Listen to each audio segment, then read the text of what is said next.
hadir di acara startup ini artinya bagaimana memulai dengan benar dan sadar. Kalau sadar aja nggak cukup kalau nggak benar, ya kan? Artinya ketika masuk di bisnis ini kita harus benar-benar menjalankan bagaimana presentasi, bagaimana caranya untuk sukses di bisnis ini. Oke? Langsung saja kita hadirkan pemateri sesi pertama, yaitu Bapak Muhammad Fauzan Talib. Beliau adalah CEO kita. Kita sambut Bapak Muhammad Fauzan Talib dari Jakarta. Assalamualaikum warahmatullahi wabarakatuh. Waalaikumsalam warahmatullahi wabarakatuh. Apa kabar Bapak Ibu? Baik. Sehat? Sehat. Banyak duit? Banyak. Amin. Oke, Bapak Ibu sekalian, tadi acara kita sesi pertama jam 2 tepat siang. Ya, kita mulai. Luar biasa antusias teman-teman sekalian yang hadir di siang tadi. Mungkin sebagian juga ada yang hadir di ruangan ini ya. Ya, kita harusnya selesai itu jam 4:30, harusnya sudah selesai maksimal. Tapi ternyata semangat antusias dan materi yang sangat luar biasa. 5:30 lebih kalau nggak salah baru selesai.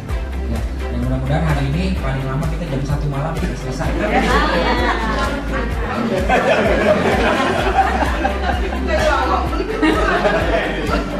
Kalau mau bawa duitnya sekoper dia 2 hari kan aku belikan ya. Karena hari ini kita bicaranya tambah emasnya, ya. Karena kita hari ini tahu kalau bicara lebih detail itu bagaimana letak harta karunnya itu di mana sih, narahnya kan begitu. Ada di sini yang join di OKB masih bingung? Ulun Pak 4 raminya aja semalam. Ada? Belum Pak yang lihat semalam tuh ada jelas juga dijelaskan apa? Kenapa api tangan lu ada duit banyak? Ada juga di sini, ya. Tapi insya Allah di hari ini Bapak Ibu sekalian Anda akan belajar bagaimana memulai bisnis ini dengan benar dan sadar. Benar aja kan cukup, harus sadar. Kalau ujar Pak Ilmi tadi sesi pertama, kalau mengikuti lah bahasanya. Kalau membawa mobil itu kan, sudah bujur tahu aja, tapi kada sadar. Nah siap-siap. Namanya boleh dulu namanya kan ilmi begelar. Haji, sudah haji panjang SE, MM, ya. Akhirnya itu berbahaya ya kan. Tapi insya Allah beliau ini panjang umur. Kenapa? Karena tujuannya mulia, membantu banyak orang hidupnya berubah. Nah, Bapak Ibu sekalian, ya, OKB sudah jalan hampir 8 bulan. Ya, belum kada bilang ini perusahaan yang terbaik, tetapi banyak konsep-konsep yang menarik yang berbeda dibandingkan yang lainnya. Sehingga kami meyakini bahwa perusahaan ini bisa menjadi perusahaan yang terbaik. Karena berbeda memang belum tentu yang terbaik. Kalau yang terbaik sudah pasti berbeda. Coba biar nanti jalan orang suku itu namanya tidak mau jalan di orang menuntut aku lain. Senyumnya gini beda wae. Jadi tahu sih yang berutang siapa, ya kan yang sugi siapa. Gitu. Jadi beda suasananya seperti itu. Ya. Nah, maka dari itu Bapak Ibu sekalian, hari ini saya akan menjelaskan apa sih marketing plan di PT OKB. Hari ini saya langsung bawakan di acara perdana ini supaya klien-klien di sini tahu brand desainnya dari perusahaan seperti apa. Dan pihak orang pertama yang menjelaskan secara detail tentang marketing plan di PT OKB ini tadi. Ya. Nah, sebelum itu Bapak Ibu sekalian, kalau bicara saya bilang tadi 8 bulan, ya tidak cukup bagi kami 8 bulan itu untuk berjalannya PT OKB. Kalau 8 bulan ini kan after, ya. Ketika running pertama kali sistem, afternya 8 bulan lahirlah teman-teman sekalian kan seperti itu, ya. 9 bulan sebelumnya, before kita bikin acara soft launching kemarin, ya, posting perdana itu tanggal 13 September. 9 bulan kami berjuang, ya, berjuang dari segi apa? Sisi aspek legal, sisi kantor, ya, kemudian sisi produknya juga dan lain-lain. Ya. Artinya apa? Ini memang disiapkan sejak jauh-jauh harinya matang secara konsep. Karena kami prinsipnya tidak mau memberikan sebuah perusahaan ini menawarkan kepada anda semua dalam keadaan yang tidak siap. Karena mohon maaf di luar sana juga banyak network marketing yang dalam keadaan tidak siap, jalan aja dulu. Pas ditanya legalitasnya seperti apa, oh lagi proses. Padahal gampang urus legalitas, kalau paham caranya. Kalau tidak paham cara-caranya nyeleneh, ya akhirnya legalitasnya tidak keluar. Maka dari itu Bapak Ibu sekalian, fondasi dasar untuk Anda bisa memilih network marketing itu adalah rumus umumnya. Yang pertama adalah aspek legalnya dulu dilihat. Jangan lihat tawaran konsepnya menarik apa enggak. Wah ini bagus, gini dan lain sebagainya. Aspek legalnya dulu Pak. Karena kan kadang yang tidak memiliki aspek legal yang jelas, yang lengkap, itulah yang kadang menjadi masalah buat kita di masa yang akan datang. Itu sudah nggak satu dua orang Pak, Bu. Ya, banyak yang sudah merasakan seperti itu. Ya. Nah, yang pertama adalah aspek legal. Yang kedua, yang paling menarik adalah Anda harus lihat dulu yang ditawarkan ini produknya apa, konsumtif apa tidak, gitu kan? Boleh dibantu slide kan? Ya, langsung ke produknya aja. Nah, ini kantornya saya kok nggak perlu jelasin Bu ya. Di sini ada yang pernah ke kantor Pak Bu? Sudah semua? Belum.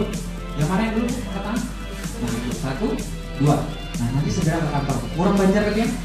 Nah, orang Banjar berarti insya Allah tahu. Tahu Taman Kamboja kalau Bu? Kalau pada tahu kan Taman Kamboja, karena ulun suruh Pak Emi duduk di tengah-tengah jalan itu. Nah, belum memadahi.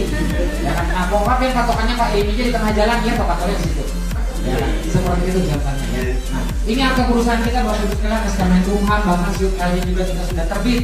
Nah, dalam network marketing SIUK aja tidak cukup Pak Bu. Harus ada surat izin usaha penjualan langsung. Yang dimana itu surat dikeluarkan oleh Kementerian Republik Indonesia melalui verifikasi yang sangat detail. Saya nggak kebayang kemarin sebelum ini running ya, baru kirim email ke Kemendak nggak nyampe 10 menit langsung ditolak. Itu berkali-kali saya mengalami ya pengurusan seperti itu. Jadi mereka hal-hal kecil aja itu jadi perhatian, ya kan? Jadi nggak gampang untuk menerbitkan SIUK-L itu tadi. Alhamdulillah kita menjadi perusahaan yang diterbitkan sama pemerintah, Kementerian Perdagangan Republik Indonesia, SIUK-nya sudah ada.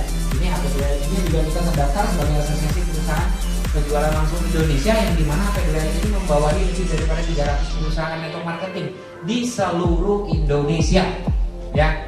Jadi kita patut bangga ya ada perusahaan network marketing satu-satunya saat ini di Indonesia, di Banjarmasin, yang bisa go nasional, secara nasional. Nih boleh tepuk tangan dulu sekali lagi. Boleh Pak? Tepuk tangannya juga boleh. Boleh sekali lagi tepuk tangannya sambil senyum. Aspek legal saya sudah bilang dari di awal. Yang kedua adalah produknya Pak Bu. Ya. Kalau mohon maaf produknya itu nggak konsumtif, tidak terjadi repeat order, maka yang terjadi apa? Perusahaan cuma menghadirkan atau berharap dari pertumbuhan new member saja, maka itu bukan dikatakan sebagai perusahaan yang bisa masuknya ke jangka panjang. Karena kalau produknya nggak konsumtif susah Pak. Contohnya apa? Contoh misalnya produknya yang dijual casing HP, di networkan konsumtif karena ada loh, tapi di blow up seolah-olah wah ini sistemnya dan sebagainya. Tetap kekuatan produk itu penting Pak. Ada salah satu perusahaan ya logonya singa, pernah Pak Roni juga jalankan sampai detik ini jalan. Kenapa?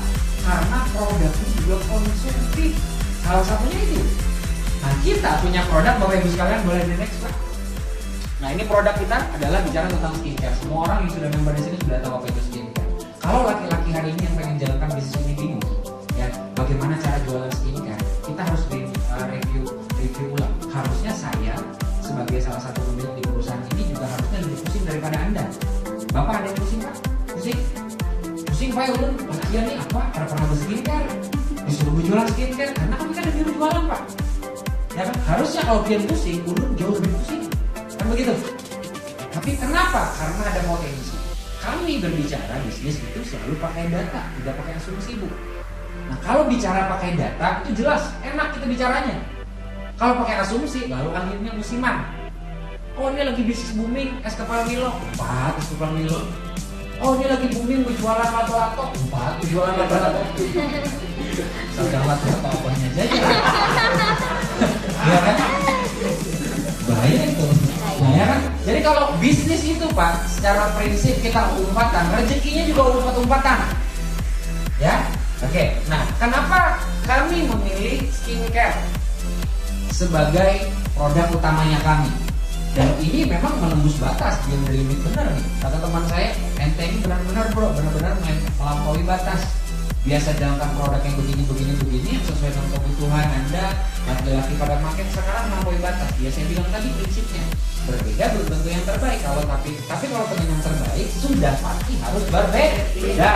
Nah bicara tentang data di produk skincare ini nggak tanggung-tanggung Pak. 1 tahun omsetnya 280 triliun. Perusahaan network marketing aja yang dibawahi asosiasi perusahaan penjualan langsung di Indonesia, 2 bulan yang lalu saya ketemu beliau di kantornya AP2LP. Beliau ceritakan omset network marketing di bawah AP2LP 1 tahun itu mencapai 180 triliun. Sorry, bukan di AP2LP, di Indonesia. Data dari Kementerian Perdagangan. Bayangkan Pak, mungkin perusahaannya kalau digabung 2 asosiasi bisa lebih daripada 800. Omsetnya 180 triliun, produknya macam-macam. Ada kopi kejantanan, ya kan? Abangnya meminum, mamanya bahagia. Nah itu, jangan coba-coba kalau yang belum kawin kan. Kalau kopi kejantanan itu sudah lagi hot-hotnya. Ada kolagen, macam-macam produknya, mungkin puluhan ratusan. 180 triliun. Yang menarik datanya adalah skincare Pak, 280 triliun. Ini serongan aja menyerongkan. Dan berita baiknya lagi adalah dijual secara konvensional. 2022 dan 2023 siklusnya melihat data tersebut semua perusahaan-perusahaan penjualan langsung terkena. Dan apa yang terjadi Bapak Ibu sekalian di dalam CEO Forum di bulan Januari, saya lupa Januari apa Desember kemarin 2022 atau 2023 awal ya, diadakan CEO Forum di acara di Hotel Mercure dan Mercure Jakarta ya, diungkap lagi data yang menarik. Ternyata dari 300 perusahaan network marketing yang dibawa asosiasi tadi ya, 52% diantaranya mereka jual produk berkaitan tentang skin care.